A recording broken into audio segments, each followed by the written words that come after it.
Rudgwick's Romantic Disposition by C.H. Bovill. Reading by Ed Humpal. "All I ask of life," murmured Rudgwick, gazing dreamily out to sea, "is to be loved for myself." "For yourself? What do you mean?" laughed Miss Tomkins, looking at him mischievously. "You don't expect anyone to love you for Harry Lauder or the Archbishop of Canterbury, do you?" Rudgwick explained that when he said loved for himself, he meant as opposed to being loved for his money. "But you haven't got any," objected Miss Tomkins, who found the cold facts of life quite sufficiently puzzling without these unnecessary excursions into the realms of hypothesis. "But suppose I had," persisted the young man, with all a lover's obstinacy, £10,000 a year, say, would you still love me?" Miss Tomkins was dubious. "I dare say I should still be fond of you, in a sort of way," she admitted, after some thought. "But I expect I should find myself getting gradually more and more drawn to your income. But why let us talk about it? You haven't got it. If you had, it would simply spoil everything." Mistaking Rudgwick's look of anxiety for one of astonishment, Miss Tomkins hastened to explain.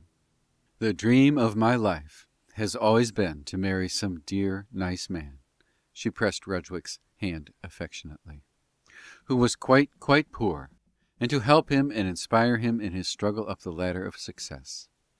That's what I'm going to do for you. Don't you think it will be just splendid?" "Splendid," agreed Rudgwick, who had never struggled up anything without the assistance of a lift. "Absolutely gorgeous." "Very well then, dear," said Miss Tomkins, holding out her hand so that he might help her up from the shingle. "If somebody dies and leaves you a lot of money just before our wedding day, you'd better not tell me anything about it, or I shall probably throw you over in favor of some poor but honest rival." The words were lightly spoken, but they succeeded, with some little assistance from a typical seaside mattress, in keeping Rudgwick awake half the night. Over and over again he asked himself, as he tossed and turned, was he to lose the happiness which had seemed to be within his grasp, simply because a wicked uncle had elected to saddle him with an incubus of something like £250,000 sterling? Rudgwick's case was peculiarly deserving. He suffered from an incurably romantic disposition. Do what he would, it never seemed to get any better. Now, to be romantic in any circumstances is difficult enough, goodness knows. But to be romantic in circumstances which are disgustingly comfortable is practically impossible. Rudgwick found this out at a very early stage in his career. Still he continued to do his best, though the results were far from encouraging. As he had quite truthfully explained to Miss Tomkins, all he asked of life was to be loved for himself. Not much to ask, perhaps, but with so formidable a rival as an income running well into 5 figures, one is not likely to get it. Rudgwick, in point of fact, did not get it, or even go near getting it. What used to happen, with monotonous regularity, was this. Rudgwick would get engaged, without any difficulty, to some charming girl who knew all about the very satisfactory state of his investments, and then, just as his friends were beginning to search for the best shop at which to buy something costing not more than 30 shillings, suitable for presentation to a wealthy man from whom much subsequent hospitality was to be expected, that ass would go and, as he called it, test the sincerity of his fiancée's affections, by suddenly announcing to her that he had lost all his money except a beggarly £300 a year. One or two of the darlings, I believe, had the immortal impudence to murmur some amusing nonsense to the effect that it was only the reluctance to being a drag on a young man just on the threshold of life that compelled them to release him from his engagement. But most of them lost no time in calling for their big brothers to come upstairs and heave Rudgwick out into the street. Afterwards, of course, when they discovered the trick that he had played on them, they threatened him with legal proceedings. But Rudgwick paid up quite cheerfully. Anything was better, he declared, than being tied for life to a woman who did not love you.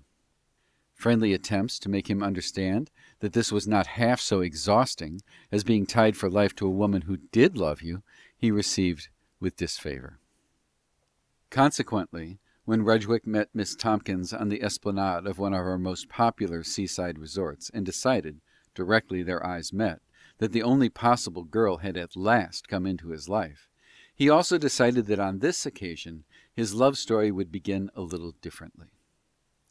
Never again would he give himself the trouble of falling passionately in love with a woman, only to discover, after living blissfully in a fool's paradise for a time, that the facts of the case compelled an affirmative reply to the torturing question, "Is it my money she wants?"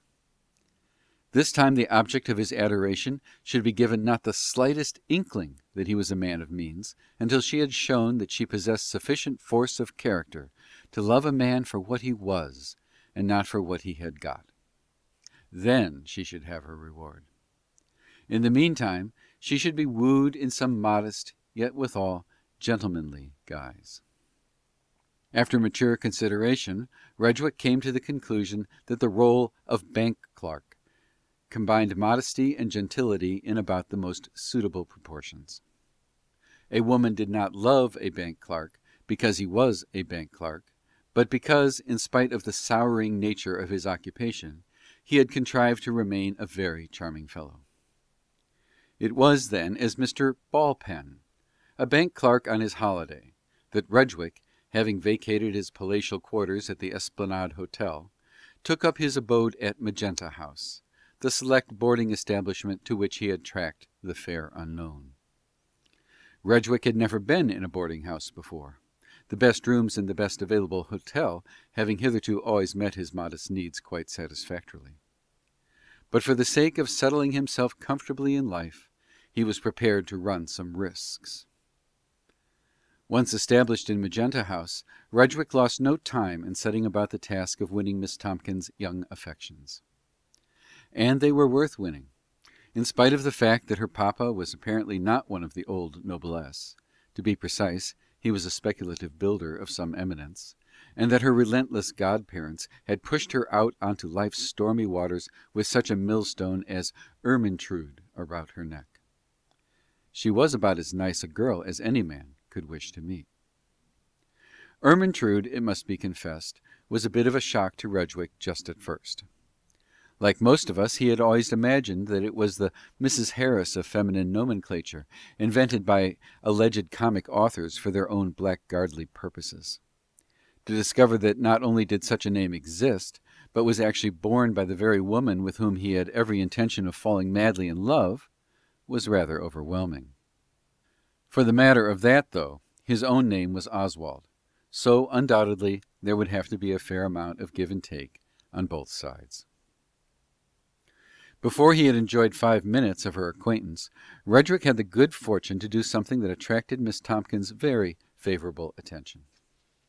The guests at Magenta House were discussing, sotto voce, the hot lunch (much virtue, unless the prospectus lied, lay in that matter of temperature), and Rudgwick had just had placed before him some savoury mess that a subtle instinct of self-preservation warned him would probably be a little too rich for his comparatively untrained digestion. Debating what he should do, Rudgwick's eye rested thoughtfully on Sancho, the dog of the house, a pug, well on in his teens, who spent most of his time wandering asthmatically about the rooms, tripping people up, and making himself generally obnoxious. After lunch, when they were all standing out on the front doorstep, hoping that the sea breeze might pull them together a little, Miss Tomkins commented favourably upon Rudgwick's fondness for animals. "It was good of you, Mr. Ballpen," she exclaimed admiringly. "Fancy giving all the best bits off your plate to that horrid little pug. I like to see a man denying himself for the sake of a dog. Generally, men are so greedy."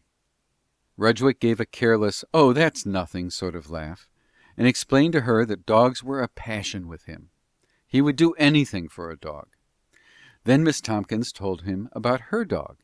It was a wonderful animal, it seemed, quite the talk of the suburb from which Miss Tomkins hailed. She had been thinking of showing it, only the difficulty was to know for which class it ought to be entered. The experts appeared to be divided as to whether it was a dachshund or a red setter. It had such a look of both breeds. Rudgwick hastened to say that if Miss Tompkins would allow him to call when he got back to town and inspect the dog, probably he would be able to give her an authoritative opinion, one way or the other. He rather hinted that the Kennel Club frequently consulted him as a sort of unofficial referee to unravel these intricate cases. Miss Tompkins thanked him very graciously for his kind offer, and said that she would speak to Pa about it. A fortnight later, under the lee of breakwater number 27, Miss Tompkins was confessing shyly to Rudgwick that she did love him. He could hardly believe his ears. Earth, sea, and sky became mingled in one vast blur. The music of a million harps swept through the air. Was it possible that at last he had found true love? Thinking, from his wildly skeptical expression, that he had perhaps not heard her aright, Miss Tompkins repeated her words. "Yes, dear Oswald, I do love you, and I will be yours."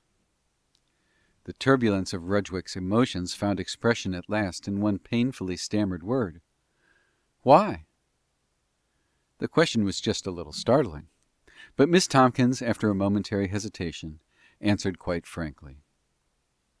"Well, dear, as you ask me, I will tell you. I love you, not because you are particularly good-looking or clever, but because you are nice. And I am willing to marry you because I do think you want a woman to look after you more than any man I ever met. I shall be able to give you just the help you need." Just as Rudgwick was about to fold her in his arms and assure her that the only help he would require from his sweet little wife would be in the direction of spending his superfluous wealth, Miss Tompkins went on. "Papa will be furious, though. I'm afraid he will never give his consent. But I don't care. I will marry you without it."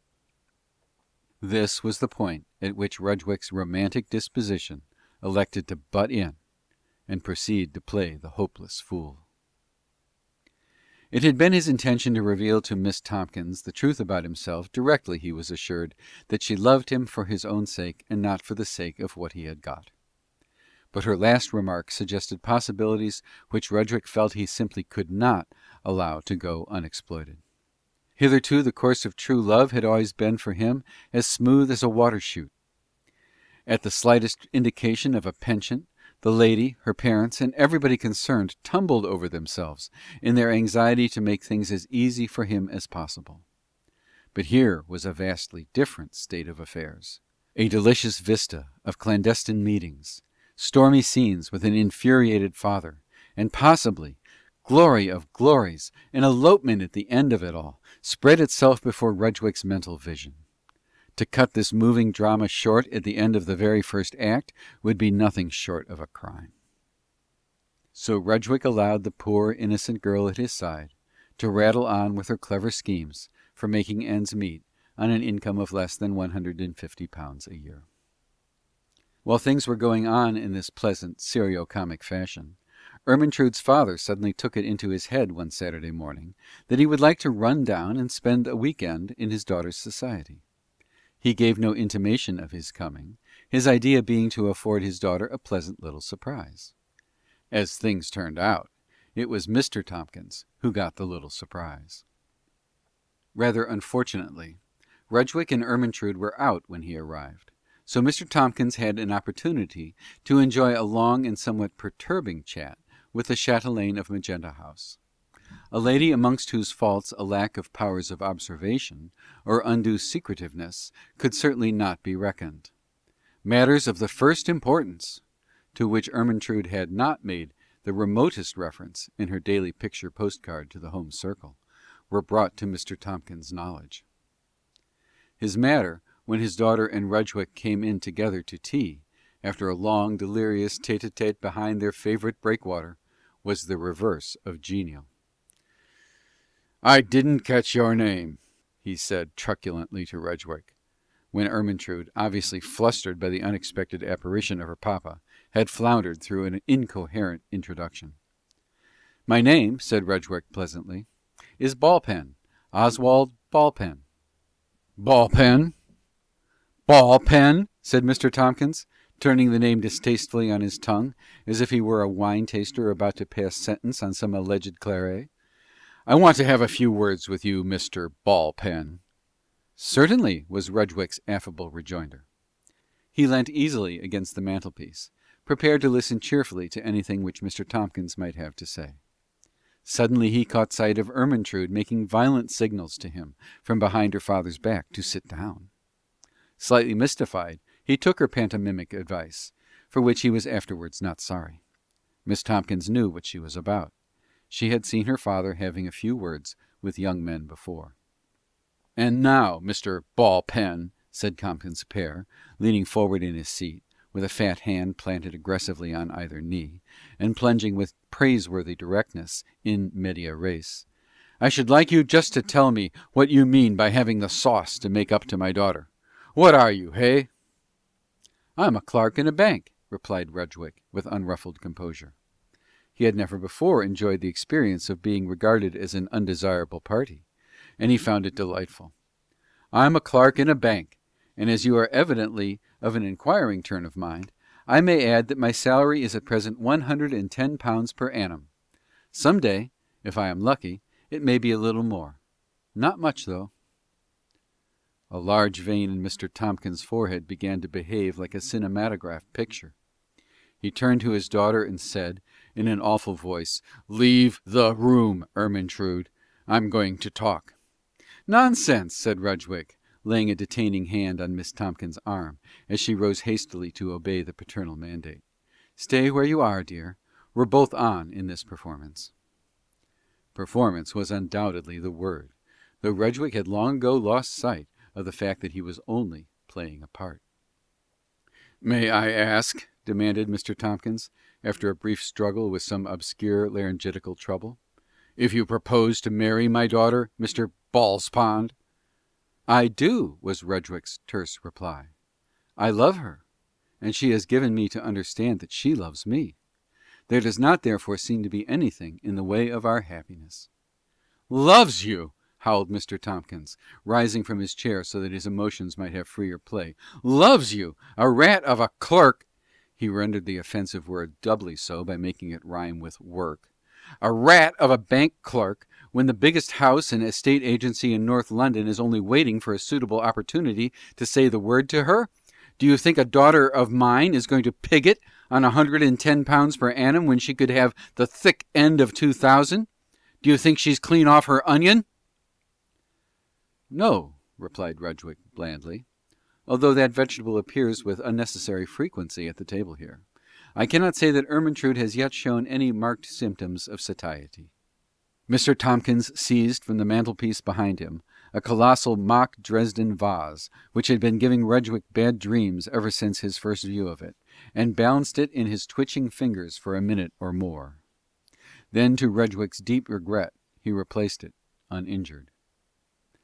"Then might I further ask," inquired Mr. Tompkins, when his voice was once more under control, "whether you think I'm going to keep you, or have you," this with biting sarcasm, "private money of your own?"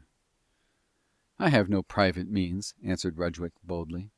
He was determined to put Ermentrude's affection to the severest possible test. "But that really doesn't matter, Mr. Tompkins," he went on cheerfully.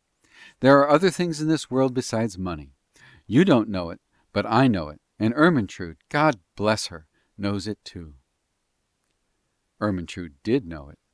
Before her eyes there swam a beatific vision of herself mothering this helpless young man along life's stormy way. "Now, look here," said Mr. Tompkins, squaring himself resolutely. "I've had enough of this rot. It's sickening. Ermentrude, go and pack your box. You come back to London with me on the very next train. As for you, Mr. Balderdash," Mr. Tompkins seemed to find some slight measure of relief in these variations of what he fondly imagined to be Rudgwick's name. "As for you, if I ever catch you trying to communicate with my daughter again, in any form whatsoever, well, you look out, that's all." "Thanks," replied Rudgwick quietly. "I will." Mr. Tompkins was as good as his word. In half an hour Ermentrude, weeping wildly out of the window of a rickety fly, was being borne towards the station. Rudgwick waited on the steps of Magenta House only long enough to wave her out of sight, and then hurried round to the garage. his chauffeur being, as a result of 3 weeks' idleness, a great deal too intoxicated to be entrusted with the guidance of anything more complicated than a wheelbarrow, Rudgwick drove himself back to town, singing wildly to himself as the car flew over the roads. Life was worth living after all, he told himself. Romance was not yet dead. Then followed for Rudgwick the happiest 3 months that he had ever known. Existence ceased to be a dreary, drab reality, and became instead a delightful comedy, at which Rudgwick sat and watched his own adventures with breathless interest. Incredible strategy was required to keep up communications with Ermentrude. The intelligence which he expended merely upon smuggling his voluminous correspondence into her hands was in excess of all the previous intellectual efforts of his life put together. Rudgwick was seen no more at race meetings, to which the bankruptcy of more than one Leviathan of the Ring was directly attributed. His motor cars ceased to enrich country exchequers. The wits of his various clubs had to search for new inspiration. Rudgwick had no time for anything but waiting at street corners in the rain on the off chance of being able to steal 5 minutes' hurried conversation with the object of his affections. So much ardor, however, did he contrive to compress into these brief interviews that at last, after saying no fewer than 200 times that she would never do it, Ermentrude consented one morning to elope with him on the following Tuesday. She thoughtfully selected Tuesday because that was her father's busy day. The houses he had finished on the previous Saturday fell down on Tuesday, or something of that kind. Rudgwick could scarcely contain himself when he heard her whisper assent to his complicated scheme. "My darling," he cried, in tones of rapture so ecstatic as to cause the waitress (they were in a tea shop) to come over and ask if he felt ill. "My darling," he went on in a cavernous whisper, when the waitress had haughtily retired out of earshot, "can it really be that you love me enough to make this sacrifice for my sake?" Miss Tompkins, who, thanks to paternal behaviour, was finding the assertion that there is no place like home to be capable of more than one interpretation, assured her adorer that flying into his arms was not at all in the nature of a sacrifice. "But I'm so poor," murmured Rudgwick sadly, watching her narrowly out of the corner of his eye. "Well, of course, 110 per ann isn't much," admitted Miss Tompkins. "But I can manage. You see if I can't. But you'll be getting your rise soon, with me at your side to inspire you. And anyhow, Papa is sure to come around." "Not to our house, I hope," said Rudgwick anxiously. As they walked home arm in arm in the gloom of the December evening, they settled the details of their plans for the momentous Tuesday. Early in the morning, long before the rest of the household was astir, Ermentrude was to slip out the side gate and join her lover, who would have a taxicab waiting down the road. A brief visit to the registry office, lunch at the Trocadero — Miss Tompkins opened her eyes at the magnificence of this item — and then off for a happy fortnight to some jolly seaside place, the exact locality of which Rudgwick refused for the time being to divulge.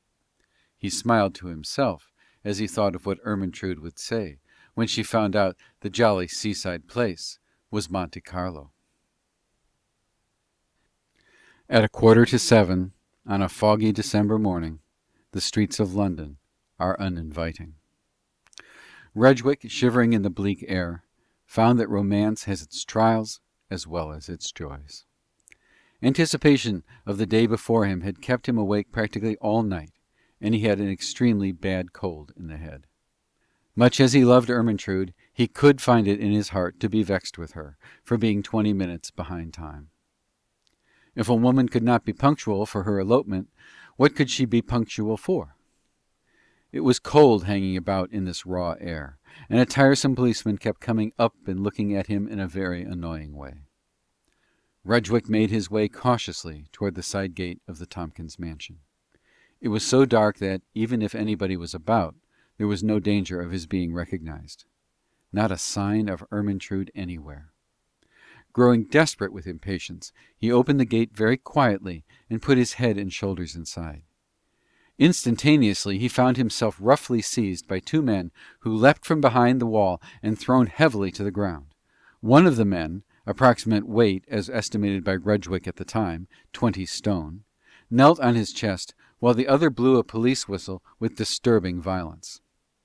The officious policeman, of whose face Rudgwick had grown so tired during his vigil outside, came lumbering up to the scene. A voice which Rudgwick recognized as that of Ermentrude's father suggested, "We'll take the perishing little image into the greenhouse." "Right you are, sir," said the officious constable. "I've had him under observation for some time. I believe we shall find he's somebody." "Yes, I dare say we shall," agreed Mr. Tompkins dryly. "You don't suppose I should want your help if it was nobody, do you? There, take hold of his legs." Between them they carried Rudgwick, his clothes a mass of clammy mold, into the greenhouse, and sat him on the floor with his back against an empty barrel. "And now we're going to have a little chat," said Mr. Tompkins, carefully closing the door of the greenhouse.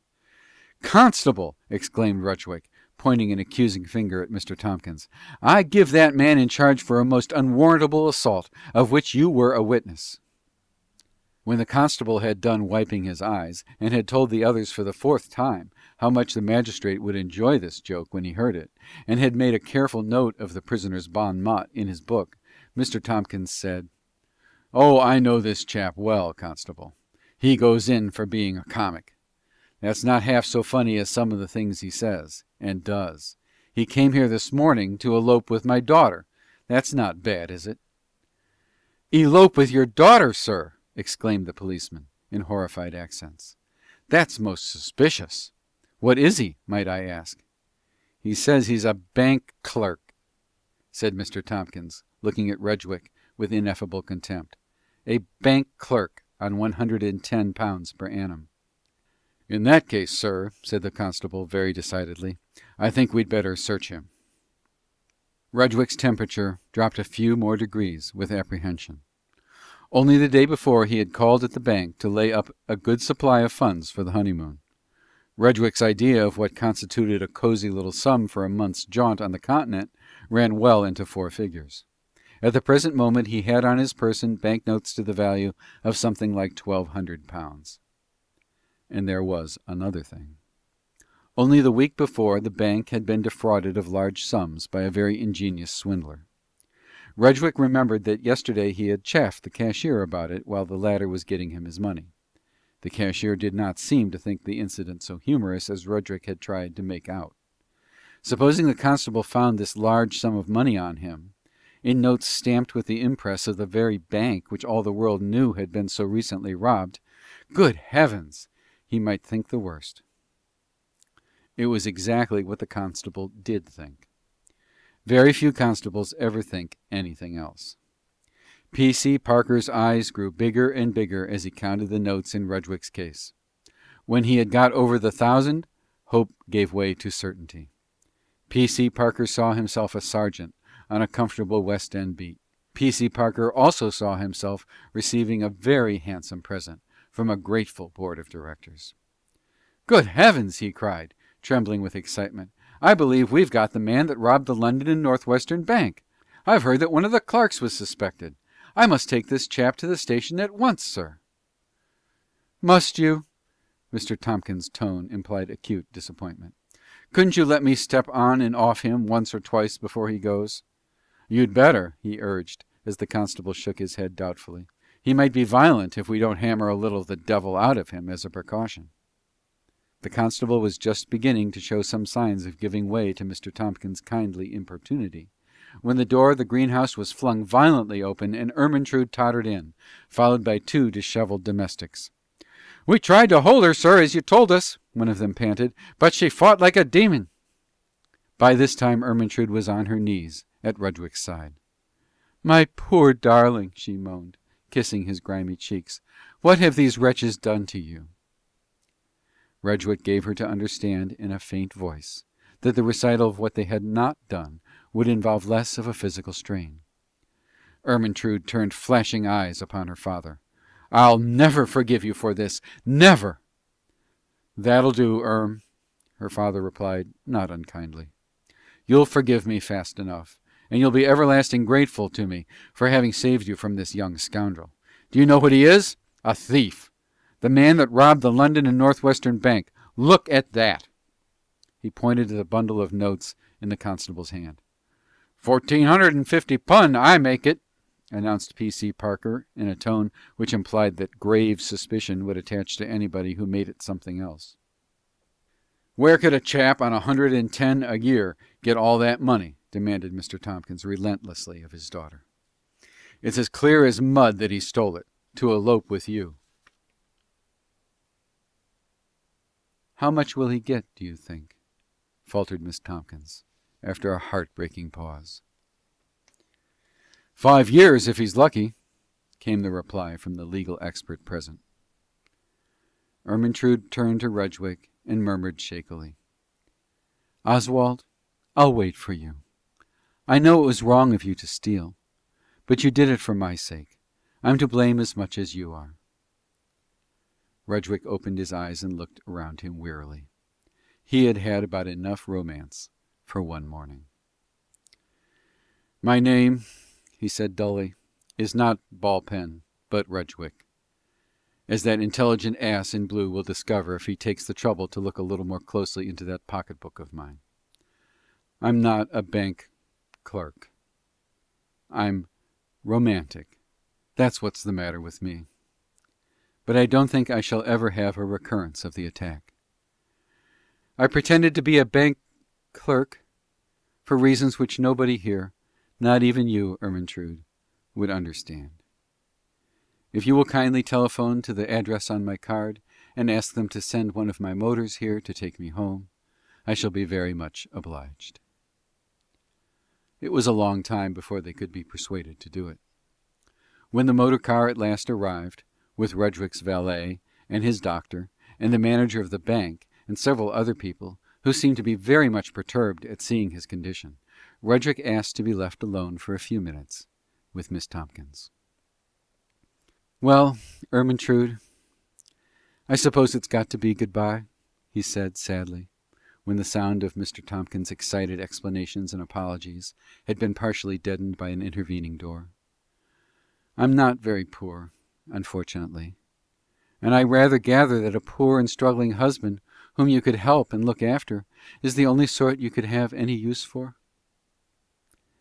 "My dear boy," replied Ermentrude, with robust good sense, "you want looking after more than any human being I ever met.